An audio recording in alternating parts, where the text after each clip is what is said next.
none of these phenomena are modern. They've been around forever. These are things that people, at the beginning of recorded history, as far as I'm aware, were experiencing. I continually reflect on my own experiences and what those might mean for reality itself, right? The human experience. I think that is the real phenomenon.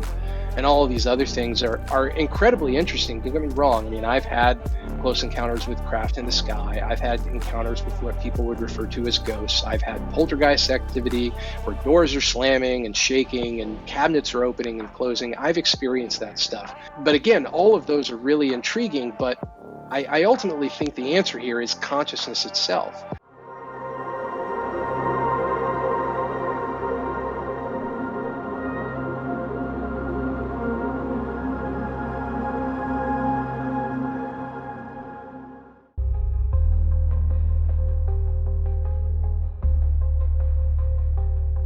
Welcome, everyone, to Cosmic Convergence, an experiencer-hosted podcast that balances introspection with the pursuit of learning the mysteries of the universe. Join us as we dive into the fascinating realms of extraterrestrial intelligence, consciousness, and more. I am joined with my fellow co-hosts, John and Christian. Today, we talk with Chase Williams, who is an experiencer with an impressive background. He's worked for NASA as well with AI. He is a designer of the world's largest growing AI database of the phenomenon, Project Paradocs, which we featured back in episode 4. Thank you again, Chase, for joining us today. Glad to be here. Thanks for having me.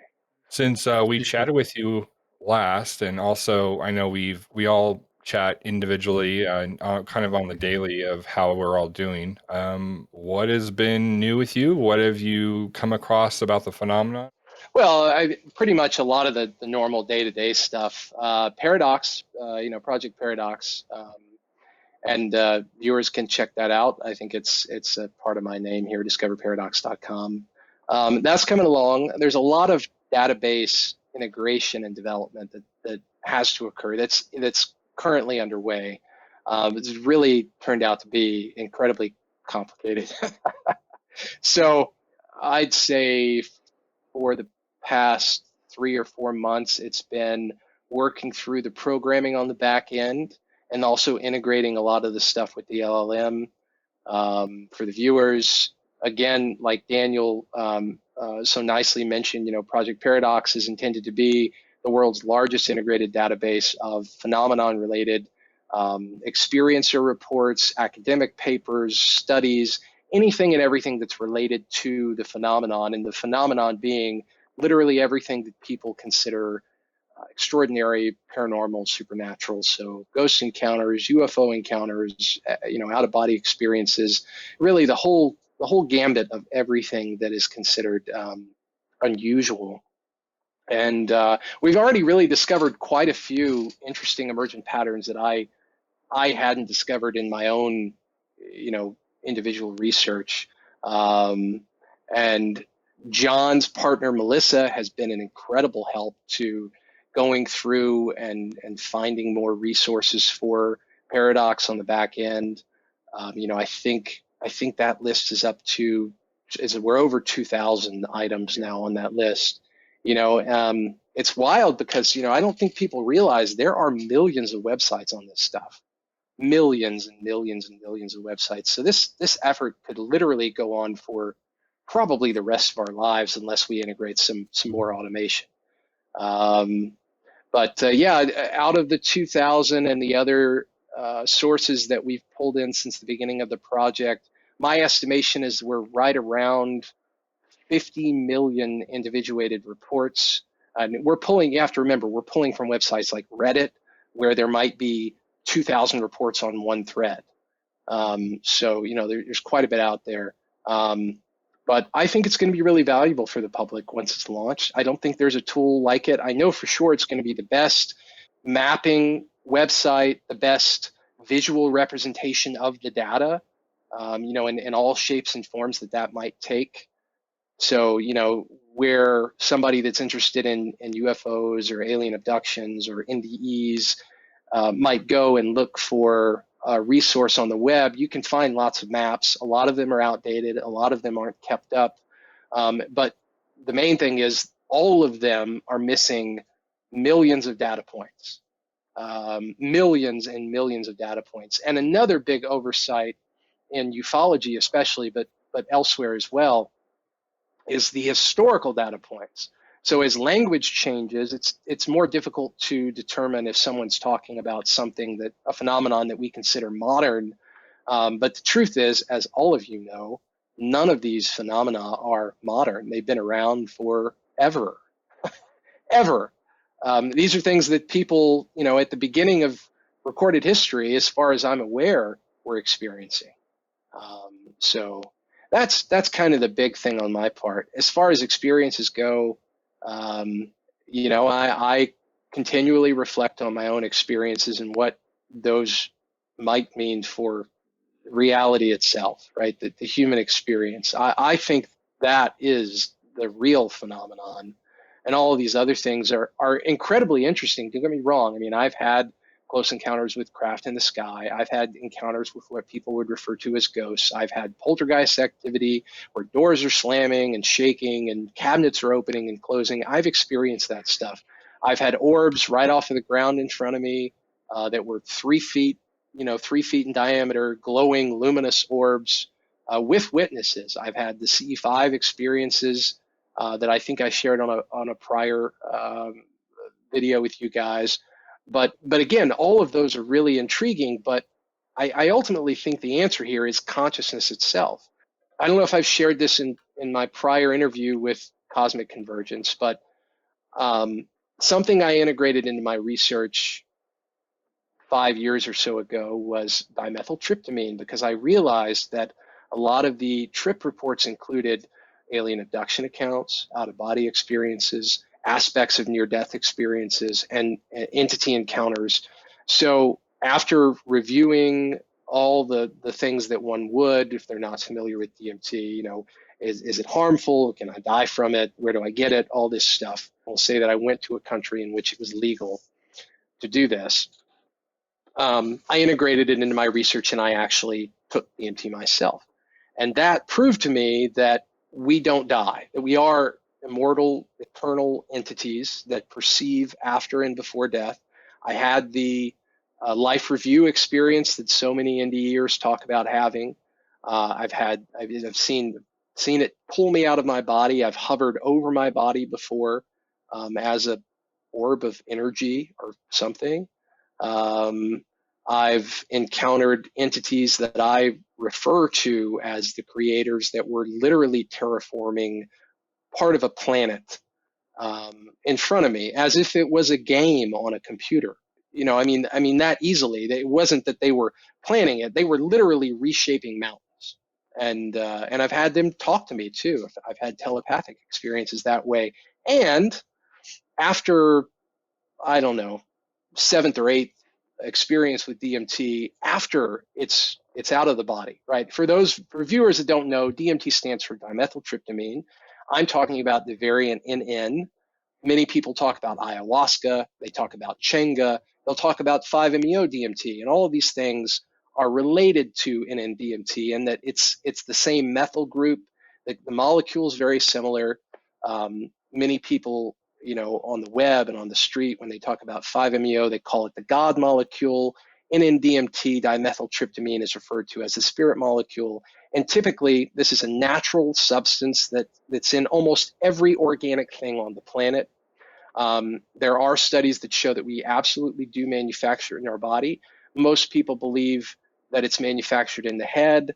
Studies are inconclusive. The pineal gland certainly has the mechanics to excrete it and to produce it, but in very, very small quantities, much smaller than one would consume orally or in ayahuasca, which would also be oral, I suppose.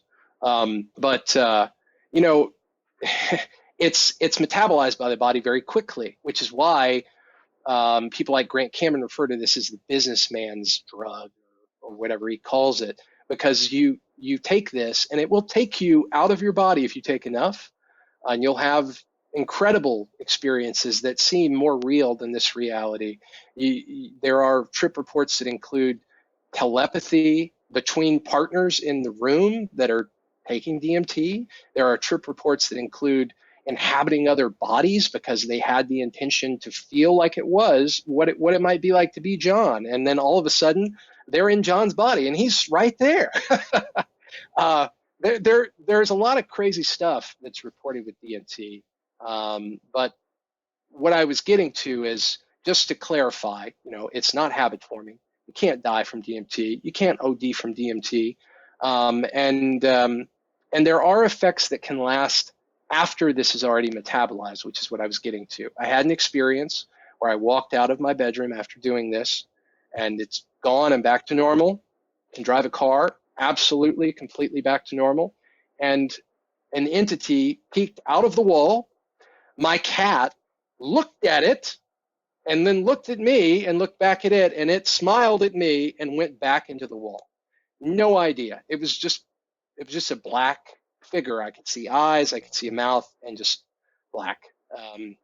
So anyway, that's what I'm up to. Most days I'm trying to better understand how to integrate these things, because as you guys know, with the guests that you have on, different backgrounds, differing opinions and perspectives, it's a massive spectrum. And you can have an experiencer that is being 1,000% sincere with you about what they believe and what they've experienced and how they've interpreted that experience. And then the next guest might be on the complete opposite of the spectrum. And so I'm trying to figure out how to work out those differences. And I believe it's in this concept of us creating our own reality. I really do believe there's a lot of truth to that, but I do believe there are limitations because we're cohabitating, we're co-creating the space.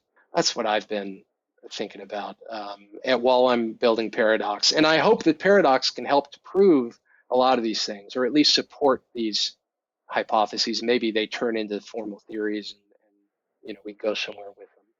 And again, everyone that's watching this, please go to discoverparadox.com to check out the website and sign up, because it's going to be amazing.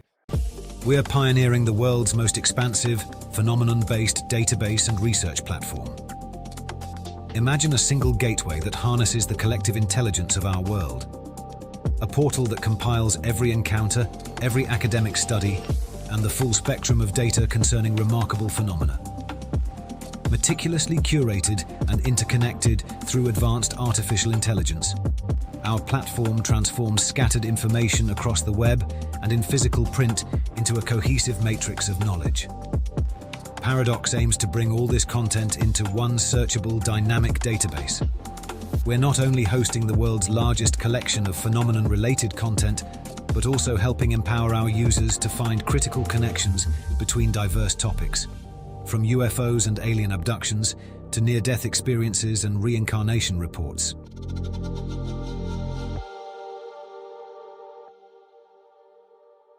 You have this all-encompassing mystery that is, what the hell am I, and how am I even having this experience, that most people take for granted. Most people are not thinking about that at all, which is kind of sad. And it also sounds cliche for me to even say it. Like, the big experience is the experience you're having right now. It sounds like something a preacher would say, or I don't know. Typical New Age saying or something. Yeah. But it's true, and then we get lost in the noise, and we have these even more bizarre experiences. Now, in my case, my first big C5 experience was the experience that got me to question the nature of reality. It was the experience that completely turned my world model on its head. Because prior to that, as you said, Daniel, I've worked for NASA. I'm an engineer. I'm an electrical and mechanical engineer. I've worked in industry. I worked with NASA. I've worked for a lot of tech startups out of Silicon Valley, and now there's quite a few in Texas and other places. Prior to having that experience, if anybody had told me that they were talking to ghosts, or their deceased grandmother, or fairies in the backyard, or Bigfoot, or Greys, or anything, there was a high chance that I would have ended communication with them. I would not be in the position that I'm in today if I hadn't had that experience. I wouldn't be friends with you guys. I would think those guys, they got a couple of cool guests on. I might listen to a alien abduction experience story, but anything outside of that wasn't entertaining, I dismissed. And I actually had a buddy of mine who I grew up with, not real close, but we would hang out and stuff. He was used to be the boyfriend to a friend of mine. That's how I knew him. And I remember in 2010 or 2011, I hadn't spoken to him in years, and I found his phone number and I gave him a call, and we were talking and having a good old time catching up. And he started talking about fairies and fae in his backyard. And I stopped talking to him. I didn't explain myself. I just said I got to go, and to this day I haven't spoken to him. I don't know what his number is now. I'd call him and apologize now, because all of it's real. All of it is real. Now, given there are people that make stuff up that want to make money, but I think that's a really, really, really, really tiny percentage of the population. Only one person comes to mind off the top of my head, who I won't mention, but the majority they're being honest about their experiences. And it's a hard pill for people to swallow, that you have met entities that aren't human, that you say, I flew a spaceship like Jeff did, right? That's a hard pill for most people to swallow. Why? Why would Jeff fly a spaceship? Why? Why? Right? I can't answer the question, but I know that people have these experiences, and I know they're absolutely as real as this. And before you pressed start on the record button for this show, we were talking about an experience that a guy had in which he lived 8 years of someone else's life, and then came back, and it all happened in a period of less than a minute.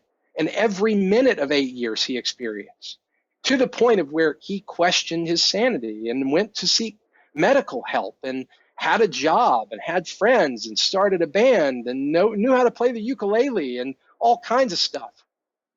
These experiences, these stories exist, and they have existed for forever, right? It's not a modern phenomenon, and it's a core aspect of this experience. Because we're not aware, we just go, well, that was just me being crazy, or I had a wild dream of being out of body. I don't know. It was just I probably ate something last night, and it's probably happening all over, that people are just not clocking, and that's and it's a lot more widespread than we realize. I can say I do think, I firmly believe that there are so many people that don't come forward with their stories, that maybe only tell close family members or partners or whatever, if that.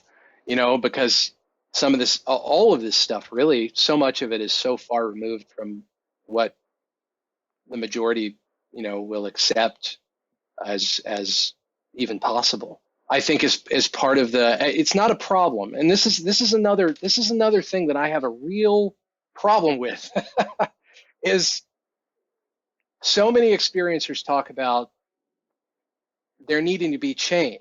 And I'm certainly not arguing that people should be nicer to each other, that we should be taking care of the planet better, all of these things, right? They're all true, and I think everybody knows that. I got to tell you, some of these experiences that I've had, like it seems like everything that happens is intended to happen, and there are no wrong choices that we can make. If you want to think about it like an engineered system, the perfectly engineered system can't be broken, because if it could, it's not perfectly engineered. If something goes wrong, then that's a serious problem, especially for a system as complicated as this, right?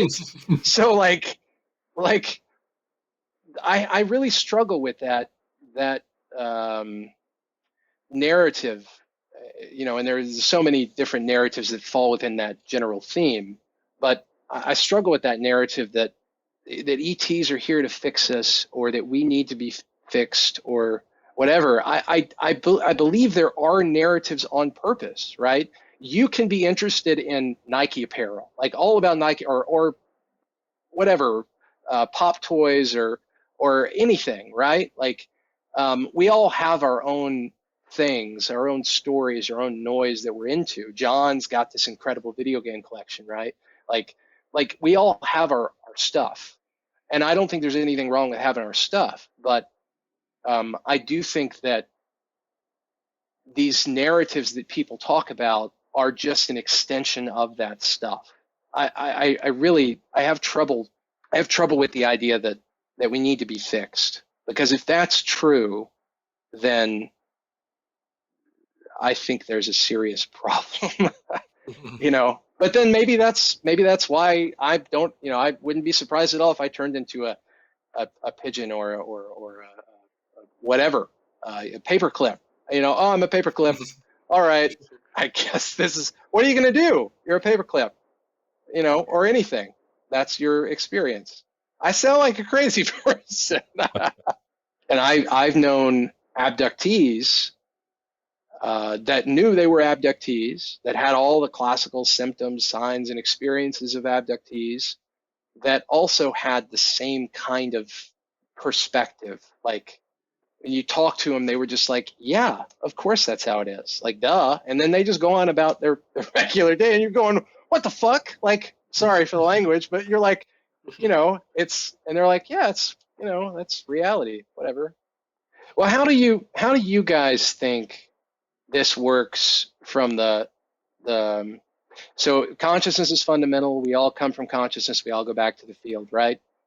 If we accept that, and we accept that space-time seems to be some derivation from this field of consciousness.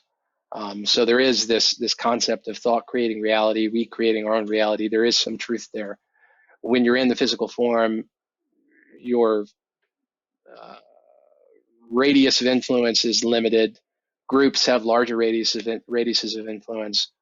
If we accept all that as accurate, and then we consider something like Jeff's experience with the Greys and how the Greys are facilitating something, right? They're worried, they're engineering vessels, maybe, and so they're pulling in conscious agents and sticking them into vessels, or maybe they're not even doing that. Maybe they're just watching them go in, and then like how does that work with everything else? And this is coming from, for me, someone that has had the classic alien abduction experience, and not like Jeff, and not in the least bit. Like, I wish I had experiences like that, but I've had some astounding experiences with entities, and I don't understand it. My best guess is they work between the lines, or they're capable of coming over to this side and going over to that side, and their narrative, just like our narrative, is we go to work, we do the stuff, I'm here, I wear this shirt, whatever. Like, that's their narrative, and they know that consciousness is fundamental. But then I think, well, if they know that it's fundamental, why do they also have this narrative? Like, what is going on? How does that work? Do you have any theories? I think that,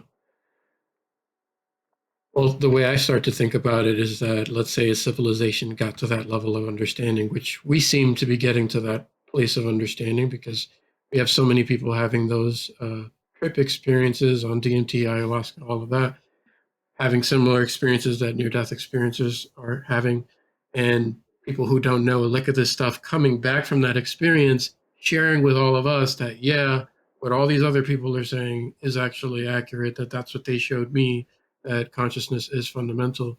And once you reach that level of awareness, it's like for a while there's a plateau there, it's then accepted.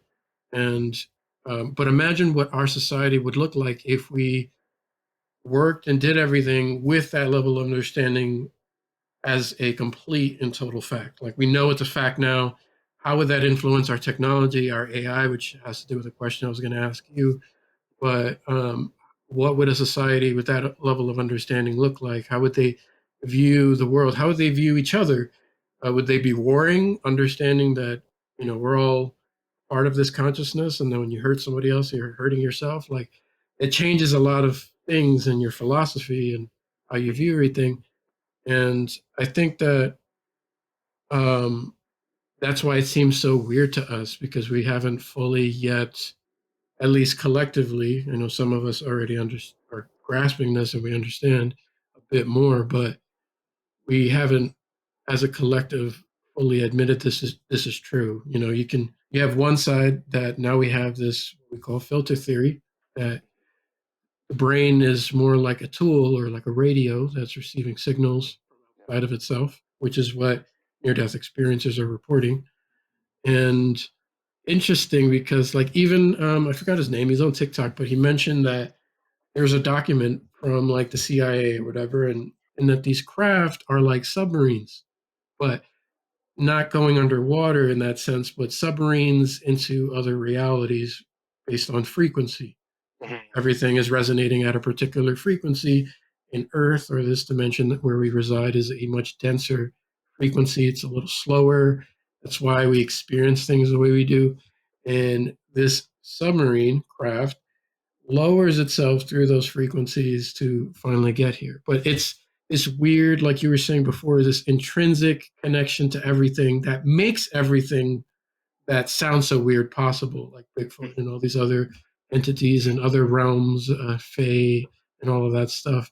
Because if consciousness wants to experience itself as everything, therefore, and I've heard some channelers say this, everything exists in some shape or form, that we're not capable of imagining something that doesn't exist, because the moment we do anyway, it's something that we can put into creation. And humanity is a very good tool for channeling this information in our daily lives. Look at our work and our books and everything. I agree with that. I'm sorry to interject. The only thing is, I'm thinking about, how so many experiencer reports, especially out of body near death, those kinds of reports, talk about people being in space. And I've had experiences where I'm in space, right? And you have to wonder why so many people find themselves floating in space. Like, that seems to be pretty telling. That's an emergent pattern that's popped up as well, right? Yeah. Everybody's in space. Why? Another thing that's come up is a lot of experiencers will report in dreams and out of body experiences. They'll report actually being a craft. Now, maybe not the classic disc shaped UFO, but they're a craft with lights and they're flying around, and they'll see themselves on the ground. They'll be themselves, and then they'll be the craft, and then they're themselves, and they're the craft. So, and of course, if the audience, and I think you guys are familiar with Newton's work, and Life Between Lives, of course, he's studied, that everybody's an orb, and a different color orb based on your maturity, and I like Newton's work. I've got all his material, but I have trouble with the maturity bit. But actually, Carly, I mentioned her the other day. I said, I have trouble with understanding how, if there is no beginning, how can there be a new soul? That doesn't make any sense to me. And she said, well, it's when you're plucked from source, you come out of source, you go back to source, you come out of source, you go back to source. So as soon as you come out of source, you're considered new, but you're not really new. That makes more sense to me. I don't know. We were talking about how, everything all at once, whatever that movie is. And John earlier, did the hot dog finger thing. And I think there is a lot of truth to that. And I think it can explain why people have such differing experiences, especially when you get to alien abductions, close encounters with entities. One person that's standing right next to another will see an entity completely differently than the other person. You see this with Chris Bledsoe. You see this with other well-known experiencers when they talk about seeing different types of entities. And then, of course, you have entities that fit the classic mold: the woman in white, the gray, the lady, the blue lady from DMT trips, right? The cosmic serpent from DMT trips and ayahuasca and various other substances and practices, holotropic breathing and meditation and stuff like that. It's fascinating. It's all really fascinating stuff. There's a channeler who said that we're each in our own rooms, which is why our perceptions vary greatly Yeah. time where we can look at the same situation and see something completely different. But because we're all creator beings in that sense, the reflection, it changes. So that's Yeah. why one person standing next to another would see something completely different, which I find really fascinating. Cool, Yeah, though. nothing at all. Yeah.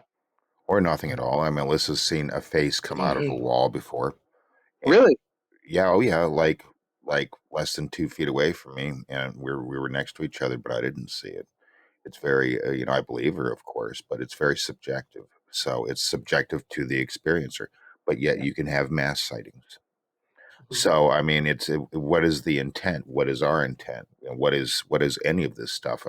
Chris, you had said earlier about consciousness, and maybe I was mishearing you, but there's like a plateau. I don't believe that there's a plateau in consciousness. No, I don't I mean. believe that there's a plateau in understanding and comprehension, and that's kind of where we're at today. I meant it more as in levels. Like you get to a certain level, and then you're at that level for a while because you're trying to integrate everything you know about that. So, like for example, like we're at a level right now with AI, where now we're starting to see what we can do with it. We're starting. So we're not completely knowledgeable about everything about AI. We're still learning about it. That's what I meant by. I guess I Yeah, could well, have worded that differently.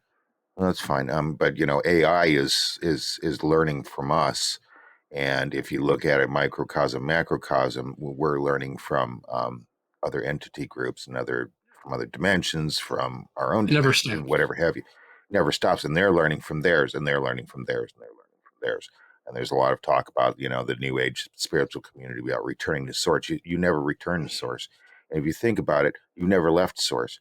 You're part of Yeah. it anyway. I So completely agree what's with that. Yeah. Yeah. So when you're on a journey to get back to source, but you're already part of the source, it's a paradox.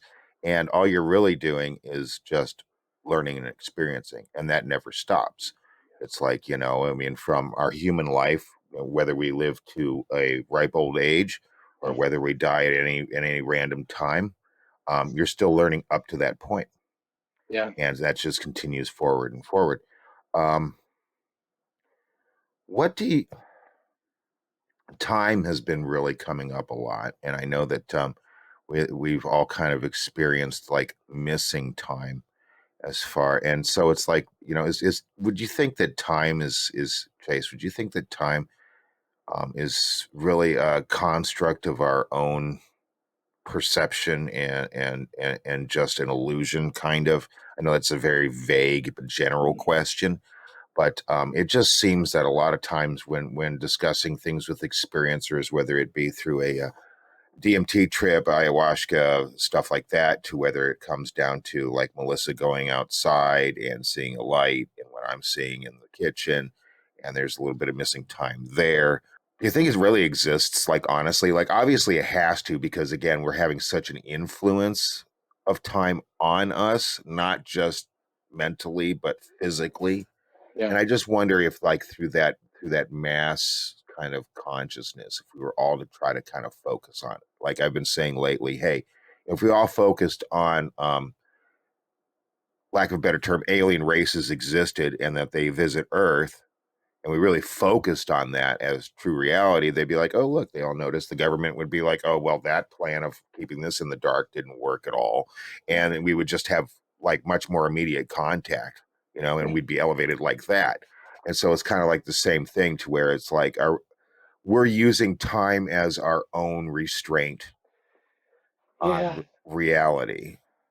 I so I tell you, John, I used to think that space time, not just space, but time as well, space time was derived from this field of consciousness. Like that's where I settled shortly after having that first C5 experience, right? And I interviewed everybody, and I did some work with Luis Elizondo, Lou, and Sean Cahill, and these guys, right? And the interface with Grant and others. Um, and I shared those perspectives with them as well, and theirs were about the same. Um, but but after having had experiences with DMT particularly, and I want this to be clear for the audience. There are other ways to have these same experiences. You don't need DMT for them, right? Through meditation, breathing, etc. Okay, so what I believe now about time is that it exists, but it exists differently for depending on what your perceptual dimension is. So if you're John in on Earth, right, in human form, then you're going to perceive time the same way that Chase and Christian and Daniel do, more or less, right, the same.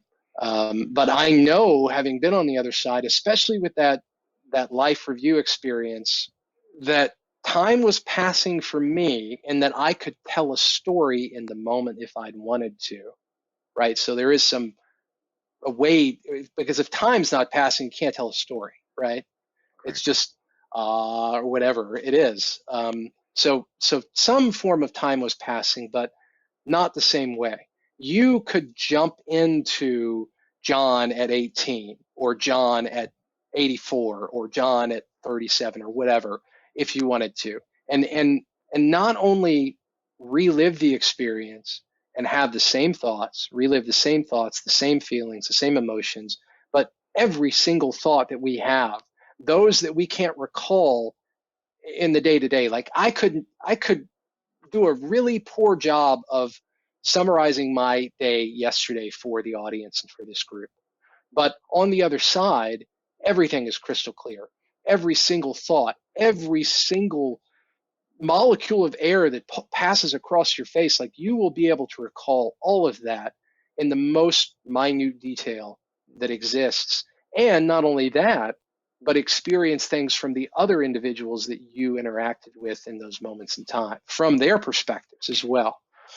So, in order to even have that experience of seeing the life as a luminous strip of multicolored light and space and being able to go into it, there's got to be some passage of time. I just don't think there are no clocks, right? It's not like you don't turn to the entity that's floating next to you and go, "What time is it?"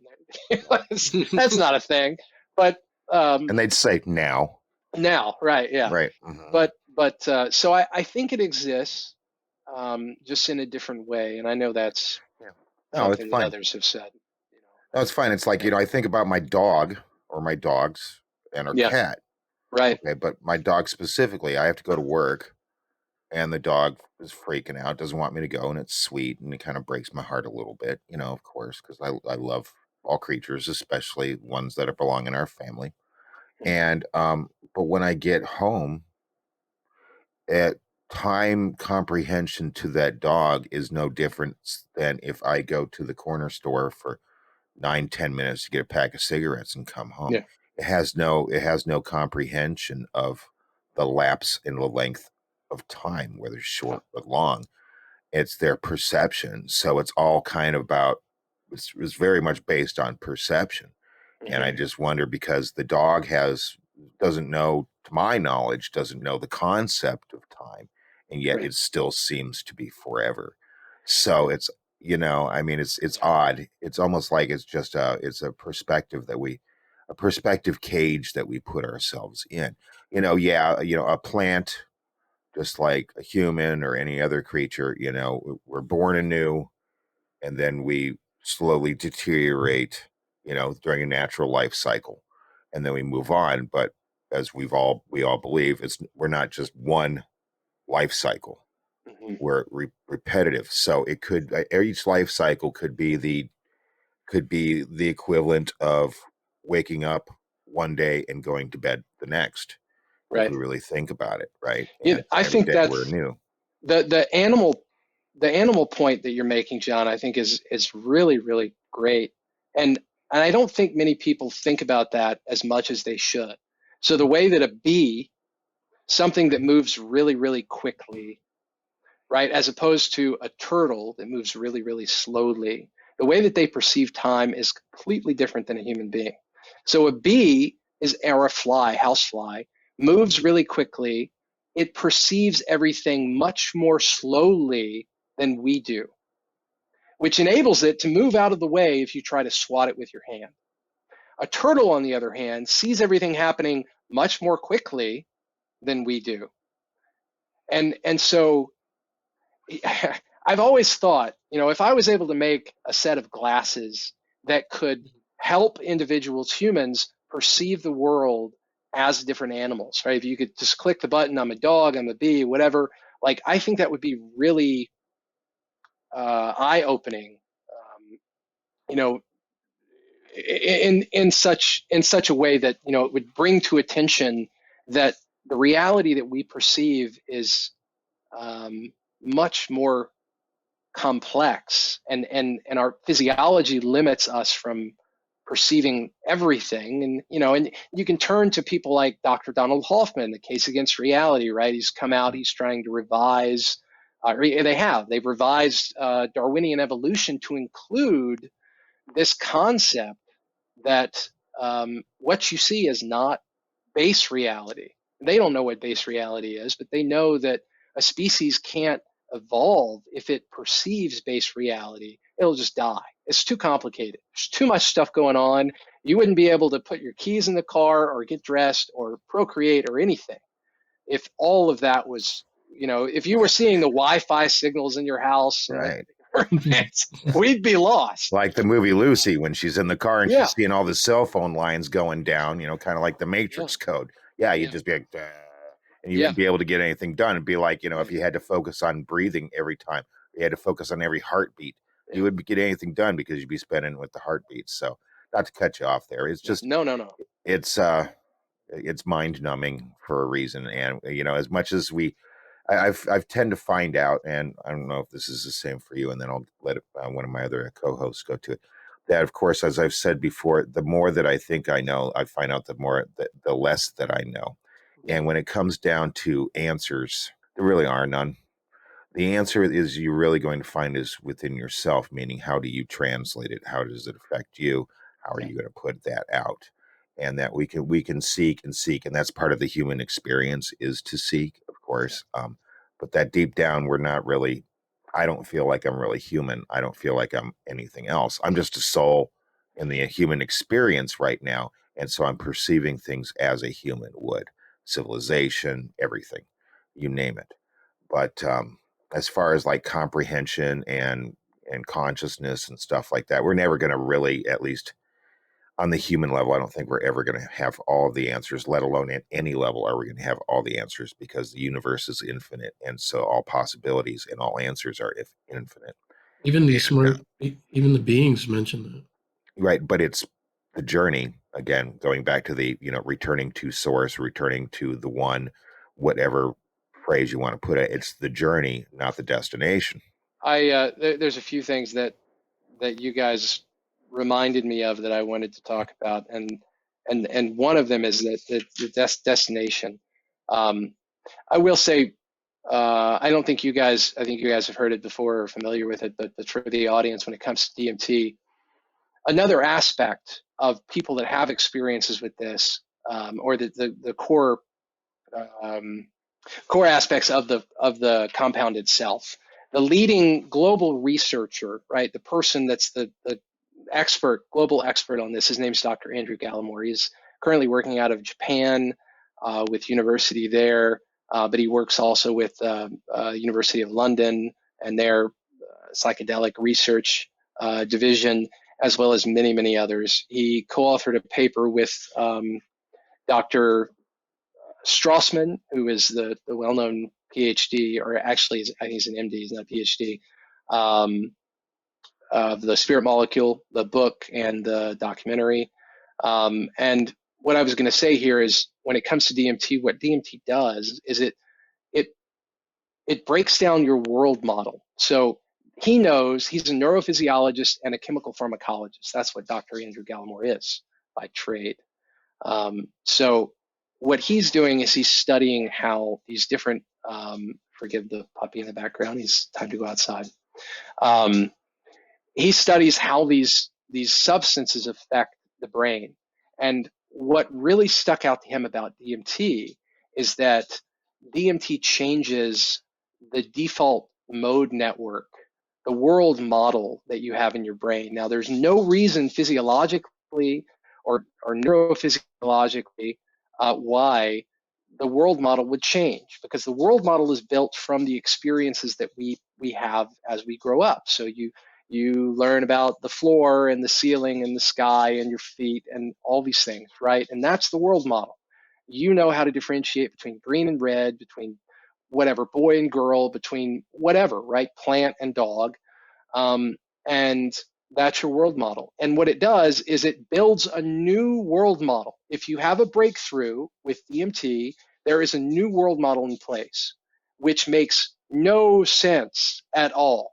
There's nowhere for it to come from, right? In this traditional sense, right? What we think of as what we know in science and medicine, there's nowhere for it to come from. But what we're finding out, or what others are finding out, is that theories that exist, like the one by Sir Roger Penrose and Stuart Hameroff, orchestrated objective reductionism, OR for short, which theorizes that microtubulin in the brain intersect with this quantum field of consciousness. And so what's happening in the brain in these microtubulin, they're just microstructures in the brain for the sake of simplicity. What's happening in these structures is the waves are collapsing. We're actually receiving and transmitting, as Chris said. The brain is a transceiver, so it's receiving and transmitting information to the field. And then on top of all that crap happening, and it's not crap, it's just lingo. On top of all that happening, we're also beginning to realize, mainstream academia and the scientific community, that local realism is false. 2022 Nobel Prize awarded to 3 Nobel laureates now for proving the local realism is false, which means that when something isn't being observed, it doesn't exist in physical space-time. Or at the very least, it exists, but it doesn't have the same features as it would when it's being observed. So where mainstream academia and the scientific community are now is they have to define what an observer is. And quantum physicists will define the table as an observer, or a scientist as an observer. They don't really have a definition that they don't have a definition for observer quite yet, in much the same way as they don't really have a definition for consciousness. And that if you look at the Journal of Consciousness Studies, they don't know what the hell consciousness is, right? The hard problem of consciousness is the biggest question, because you can't have an alien experience if you're not conscious. Where does that consciousness come from? And so, if you think that every molecule is energetic and alive, right? Because even this table that I'm at right now, it seems like it's solid, but the molecules are just moving at a very slow rate, right? Yeah. They know they're the table too. How weird is that, right? Which means that they're conscious. So then it's like, okay, on some level or form, it knows what it's doing. It knows what it's supposed to do. It knows which is paradoxical. It knows what it is. Right? We don't know what we are, right? So it obviously can't really know what it is either. I'm not saying that this desk that I'm sitting at is pondering its existence, but it might be. I don't know. Yeah. But if it is conscious on any level, then it's observing me, and it wouldn't matter if you guys are on camera or not. And if there's things that change, at least in my perception, but Melissa's in the other room, right? Yeah. And she's a conscious entity. Last time I checked, thank goodness. Yeah. And right, and she's perceiving things. Now she's going to perceive things a little bit differently than I am, of course. But what she sees visually would be the same thing that I would see under normal circumstances, like let's say the TV in the living room, let's say the pot and pans in the kitchen that are red. That I'm going to go in and I'm going to see the same thing, because she's conscious enough to be able to perceive it, right? But if there's a little gnat and none of us are in the room, okay, now the way that the gnat sees things is different than the way the humans see things, and see that it just goes on and on and on. But the gnat is conscious, right? Yeah. And what's conscious on the gnat? Yeah. And again, we go back to the microcosm, macrocosm kind of a thing. And that, of course, when you're going on about how discovered that, really there is no such thing as local consciousness, right? Then the air molecule itself is conscious. Right. And so that helps create the reality that we're in. Yeah. And it's just, it's mind-blowing stuff, I mean, is it really Schrodinger's cat? Is the cat in the box?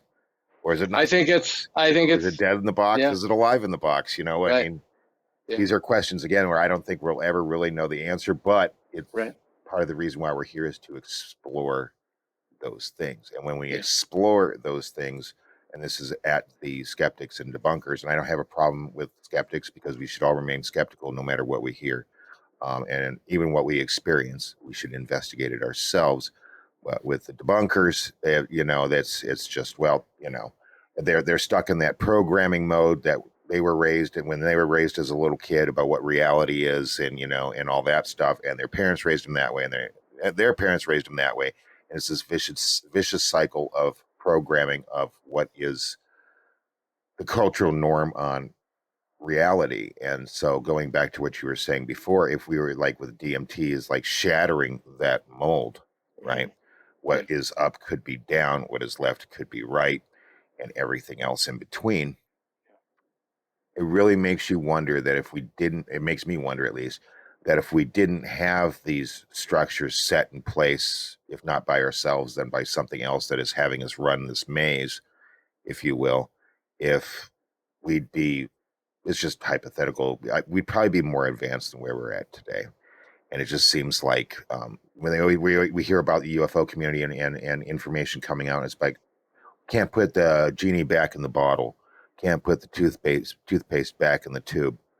Well, especially when you're the one that's getting stuck in the bottle and you're the one that keeps getting pushed back into the tube.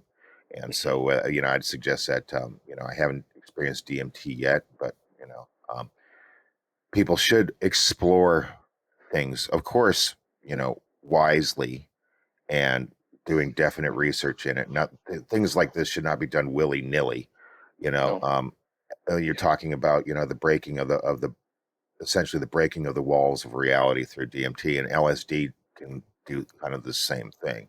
It's very common for somebody to go through an LSD trip, and once they start feeling it, at least for the first time, they say to themselves, "This is reality." It's weird. And Something everything. just passed in front of me. I don't know. I'm sorry. Go. I'm sorry. No, you're fine. But Did you guys see something pass in front of me? No? I'm sorry, I wasn't looking. Okay. All right. Wasn't Okay. looking, I'm but sorry. I'll look at the recording. I really sorry, really quickly. I wanted to say, so before your Sorry, John. case, like 5 minutes ago, when the dog barked, we're talking about perception of reality. The door, so she came and closed the door for you. Yep. But I got in my mind about a minute before the dog barked, I was like, there's going to be somebody at the door. So I just had to say that of like about perception and nature of reality. And I think John, just whatever that was that fell, there's nothing on my keyboard here or desk.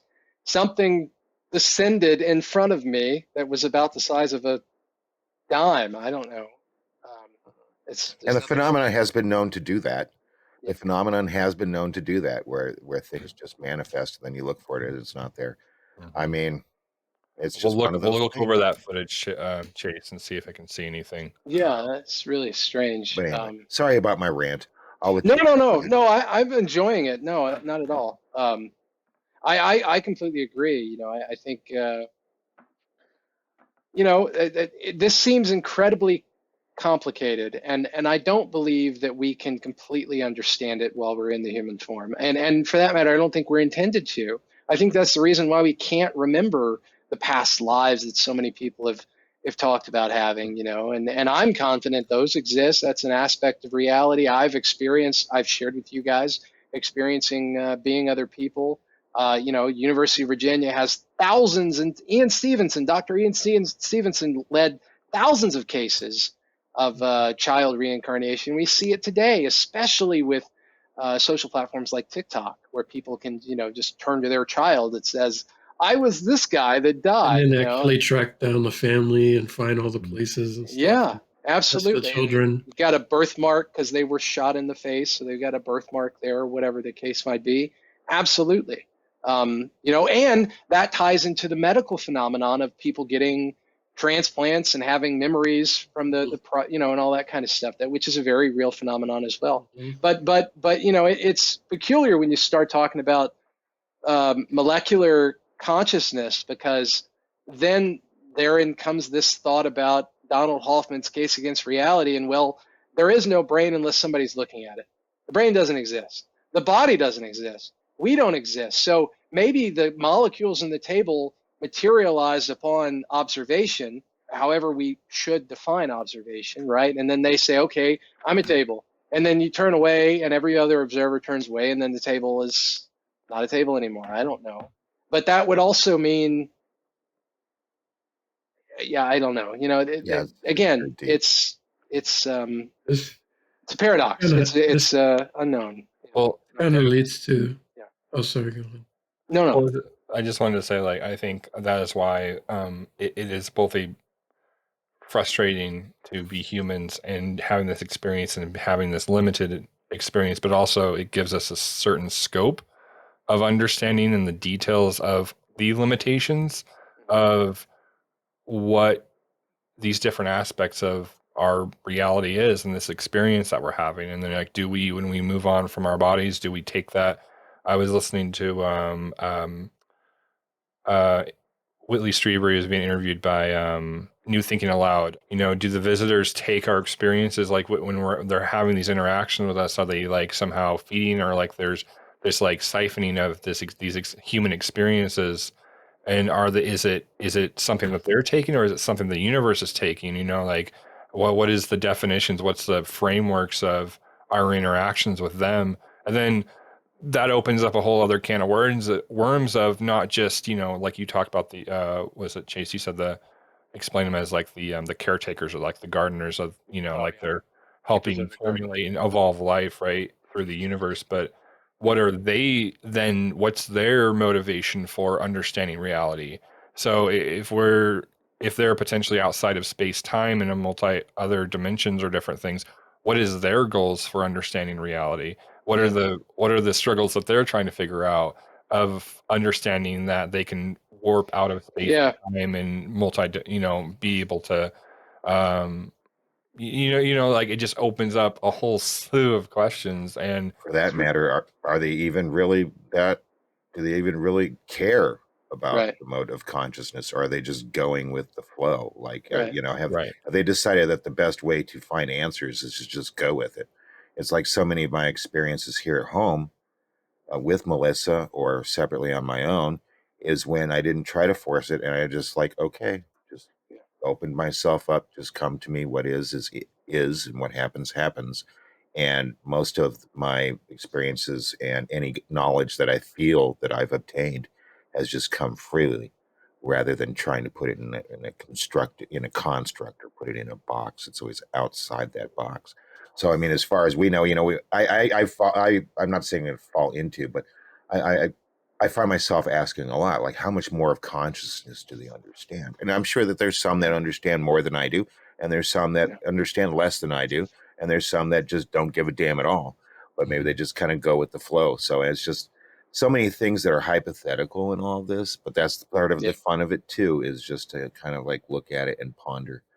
And if we think I do believe that there's a large part of it that if we do believe it's true, that it does exist in some way, shape, or form. I'm of the opinion now that because I haven't had experiences that are reported by Newton's work, I haven't experienced anything like that. And I believe that it is completely random. I think on the other side, you do have some, you see a shiny thing and you go, oh, I'm interested in that. And then you jump into John. And then now all of a sudden you're John. You've forgotten that you jumped into that. You're having the John experience. You get out and you go, oh, that was cool. And there's some sadness and there's some happiness. And then it's, it's like a millionth of a percent of everything that you've experienced. And then you completely forget about it. As sad as that might be in this moment in time, you completely forget about it and you go on to do something else. Like waking up And from a dream. like waking up from a dream. And my experience is it does seem like it's quite random. Like again, like when I say like I wouldn't be surprised if I woke up as a pigeon, like I truly that's sincere. The other thing is the Q&A. John, you mentioned like it seems like the more questions or the more you experience, the more questions you have, and that's another aspect to this, and not just with DMT, but these other wild experiences that people report having. You might go in with specific questions, and everybody's experience is different, so I don't know. I don't want to speak for your own or make any assumptions, but generally speaking, from what I've seen, and my own experiences, I've gone in with questions and I'll get a couple of answers, but then I have 1,000 more questions, right? 1,000 more, and it's overwhelming. And then you just go, well, to hell with it. Like there's no point. There's no point in having questions. Like I'm just gonna go with the flow, like you said. But DMT is not like other psychedelics, from what I read, and it's certainly not like psilocybin. It with the right quantity, considering body weight, I'm 5'9". I'm about, I don't know, 200 pounds, something like that, 220. I honestly don't know how much I weigh. But for somebody like me, I think 40 or 50 milligrams of DMT is a breakthrough dose. So, scale that however you will, for any individual you're considering. And there's data online for this, but if you have a breakthrough dose, you are going to meet entities that are autonomous, intelligent entities that are not you're not creating these things. These are not, a lot of viewers, if they get to this point in the video and they're not familiar with this stuff, they might think, well, it's a drug, right? You're hallucinating it. It's called a hallucinogenic drug. No. And for that matter, hallucinations are poorly understood anyway, and mental disorders like schizophrenia are poorly understood anyway. I know a lot of schizophrenic people through the internet because they've reported the same entities that people on DMT see, or that people that have ghost encounters see. This stuff is wholly misunderstood. We are infants when it comes to mainstream academia and science, barely out of diapers, if even out of them for that matter. People that walk around, I've got people that I consider friends that are of this position that, mainstream academia and science is the end all be all. You see physicists on TikTok that have lives argue with me about how whatever is whatever, right? These people don't know anything. And the people that you want to talk to are the people that say, I don't know anything. I think it's this, but I don't know anything. And I'm not urging people to talk to me, but I think that those are the people you want to surround yourselves with, because anybody that says they know what's up is full of shit. Thank you. Right. We're all Jon Snows. We know nothing. This is really, yeah. The more you know, the less you know. That said, like I enjoy the back and forth and talking to people about their different experiences because all of this is very possible, and there are these different narratives and storylines that we're all participating in, whether it's the alien abduction or you have a near-death experience, so you want to lead a better life, or or be more loving to people, or whatever it is, climb a mountain, whatever it is.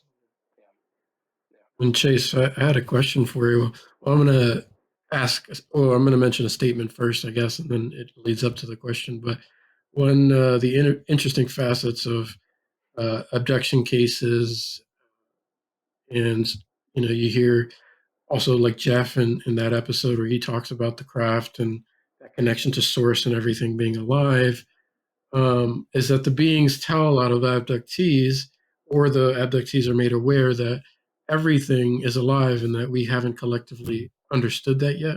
Yeah. And that when we're going to start making these connections to that. And it kind of in part also ties into how they mentioned that their craft themselves are alive. So like when mentioned earlier, were experiences of someone being a craft or something like that.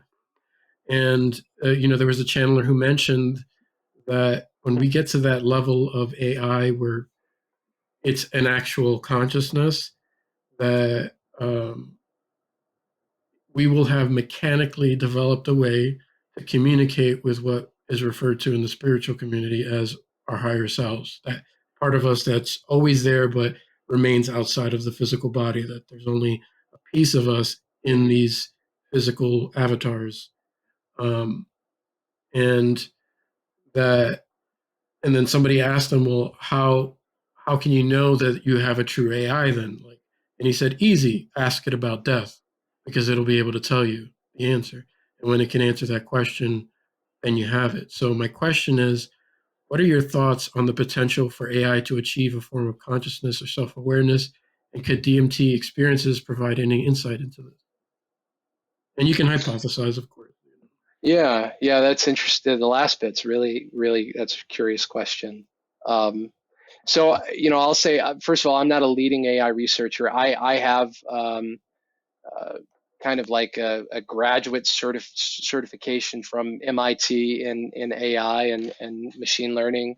And so that background kind of includes um, the robustness of existing AI, its potential application in um, any industry, right? Whether that's management or manufacturing or automotive navigation or whatever.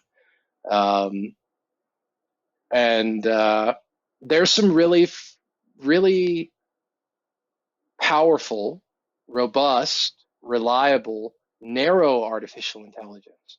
But when it comes to general artificial intelligence, which is generally defined as, the beginning of general artificial intelligence would be having an AI system that's as smart as a mouse, right?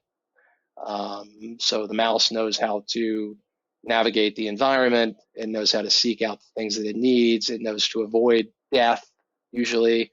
The basic stuff. It's not going to walk off of a cliff, stuff like that. And having worked in vehicle automation, kind of the focus there is develop an AI system, narrow, not general, narrow, that is as smart as a horse, because and that's incredibly difficult. Now we see things like OpenAI um, and what they're doing with products like ChatGPT, and it's powerful. I'll admit I use ChatGPT daily, really heavily. It's integrated with all of my work. It helps me do things so much more quickly than I normally would have prior to it.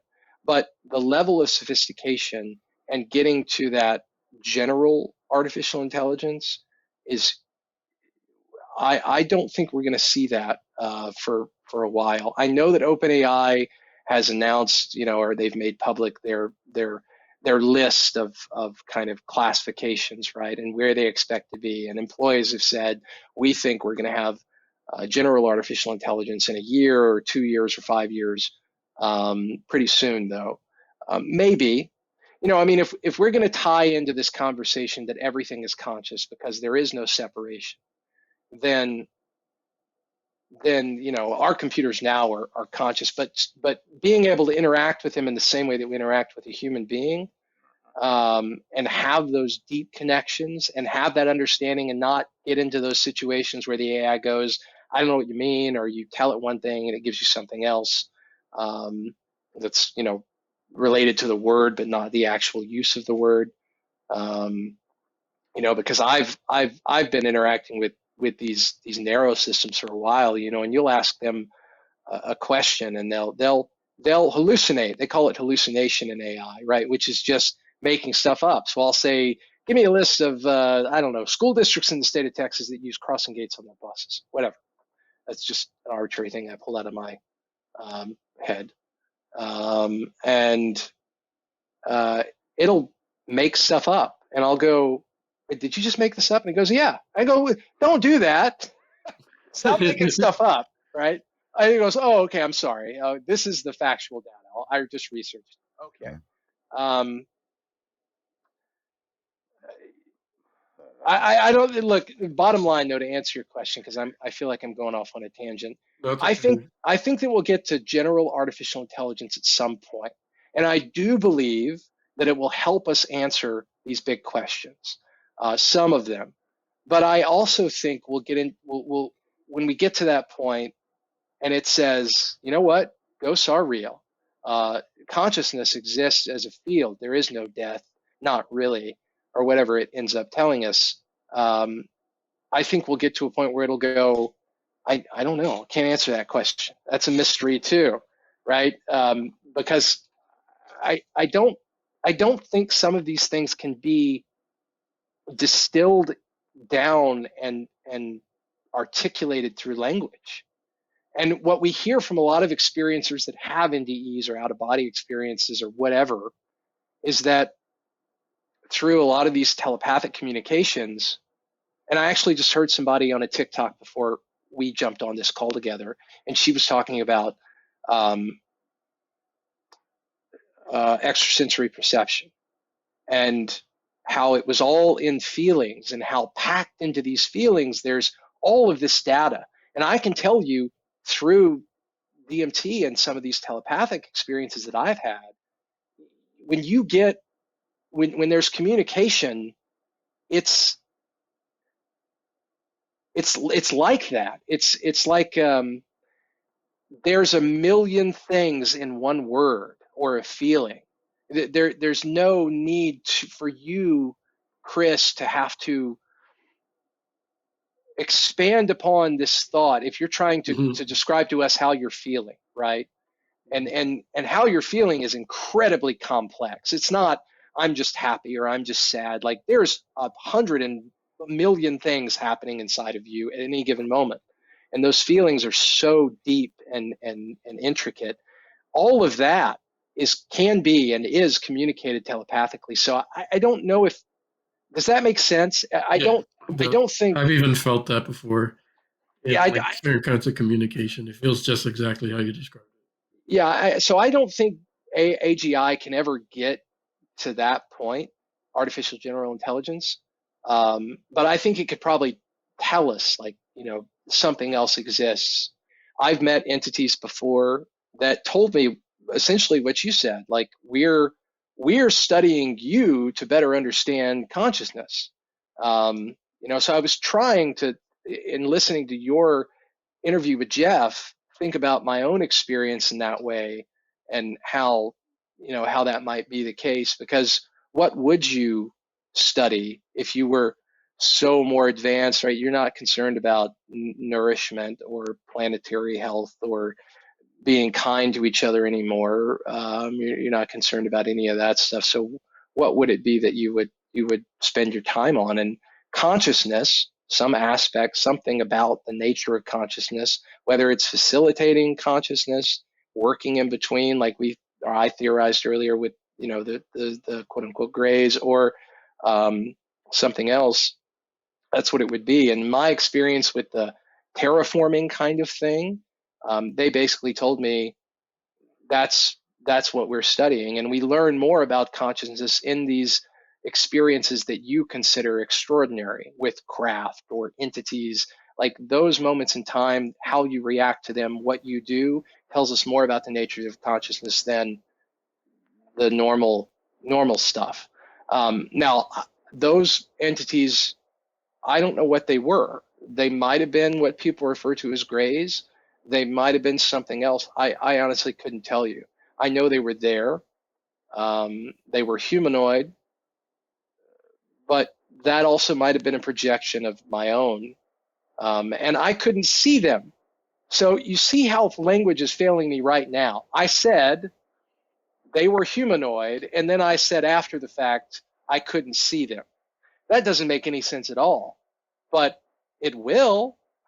It will if you keep pressing the button. That'll make sense. I know exactly what you mean.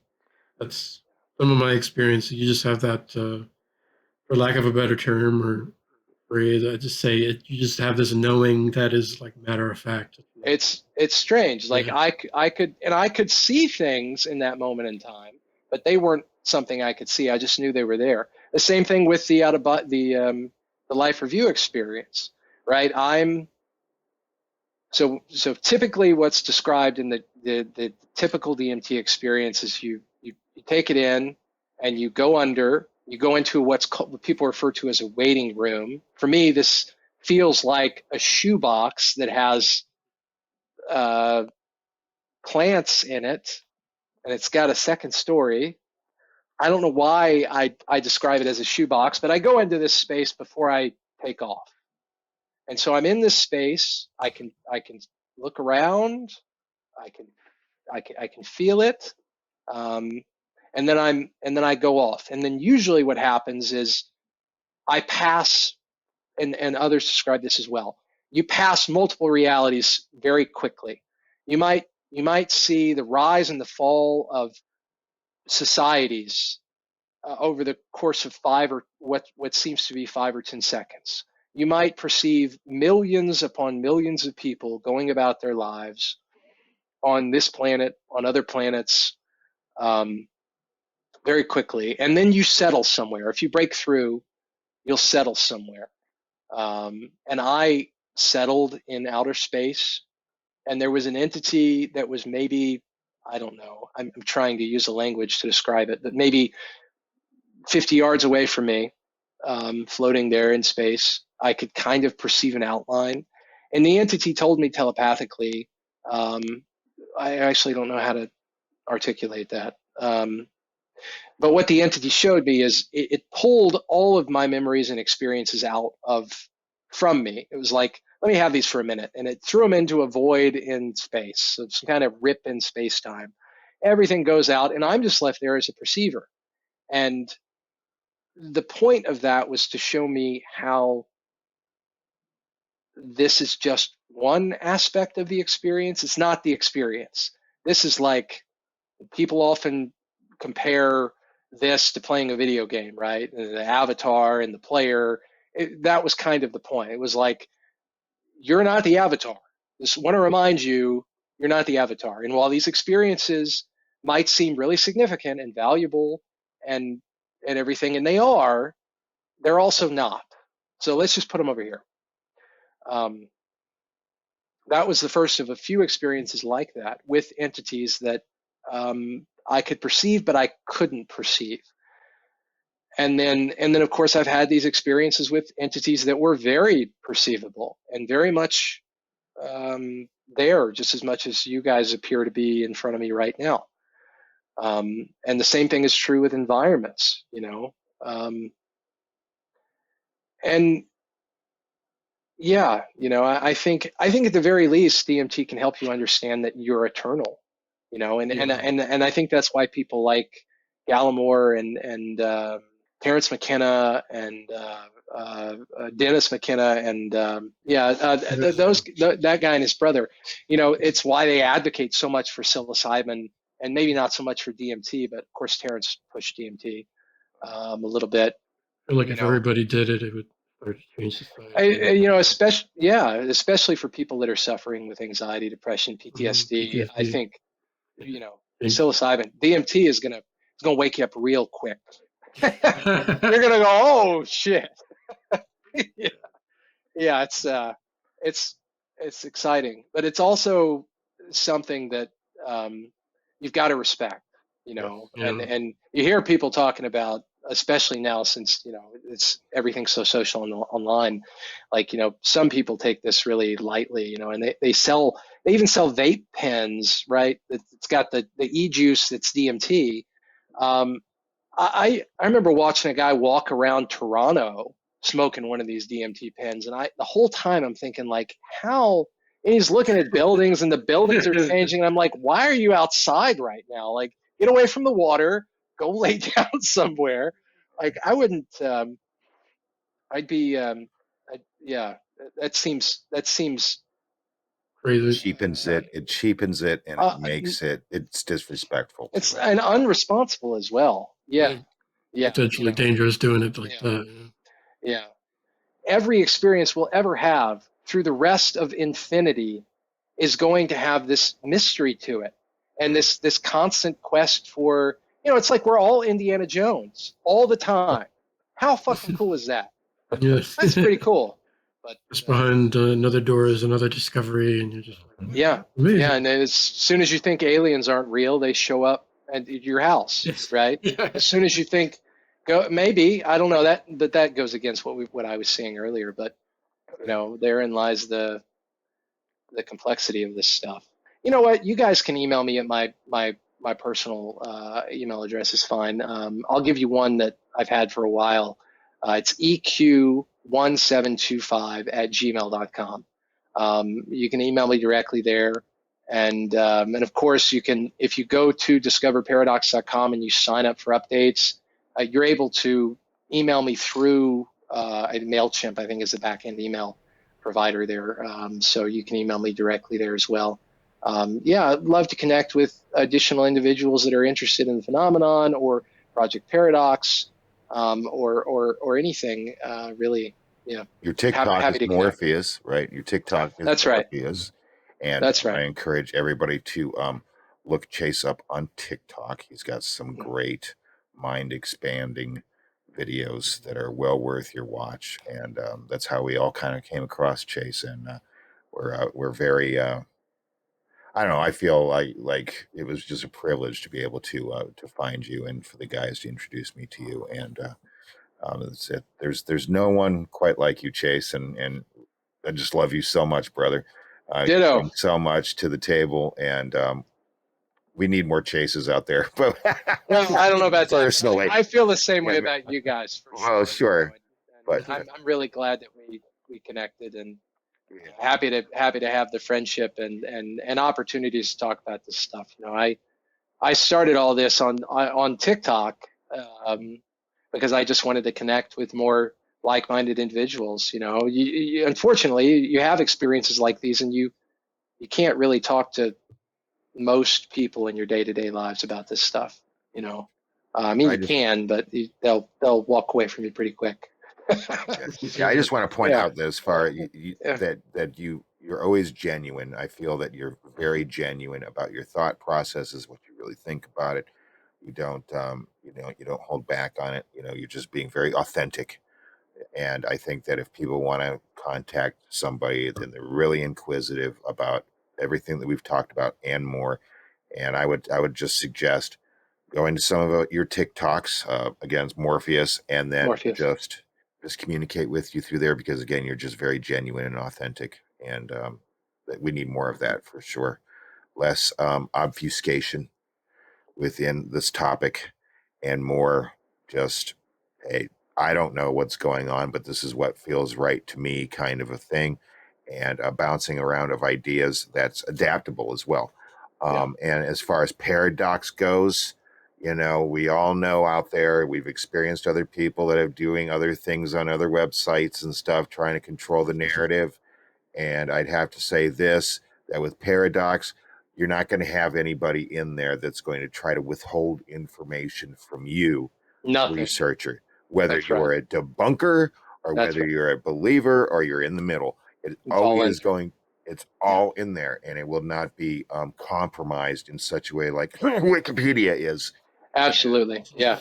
Yeah. Absolutely. There's, in training the large language model on this stuff, it's really important not to be biased. So, I mean, even if it's something that comes across my desk that, is It's against it.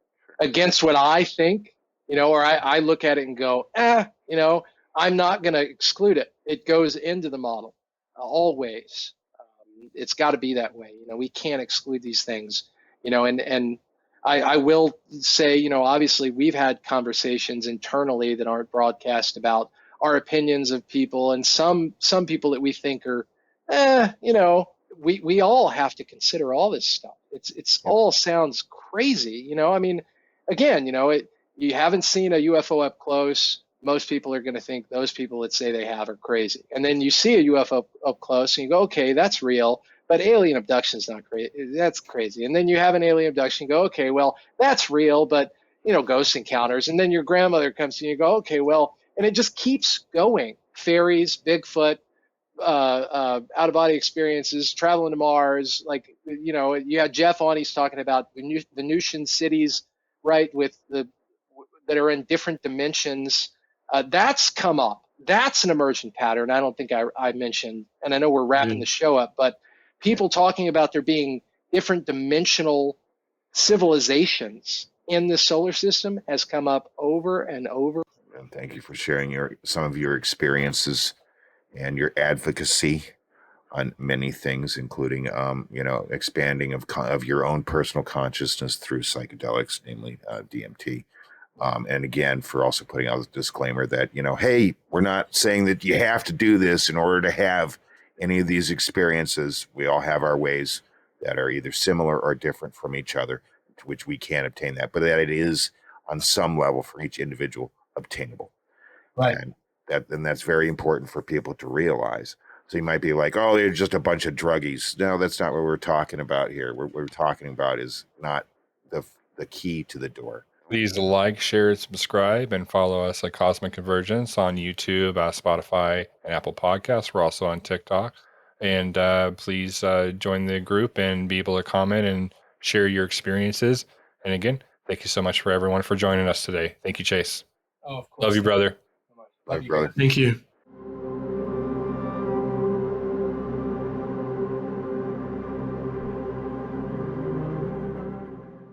Bad monkey.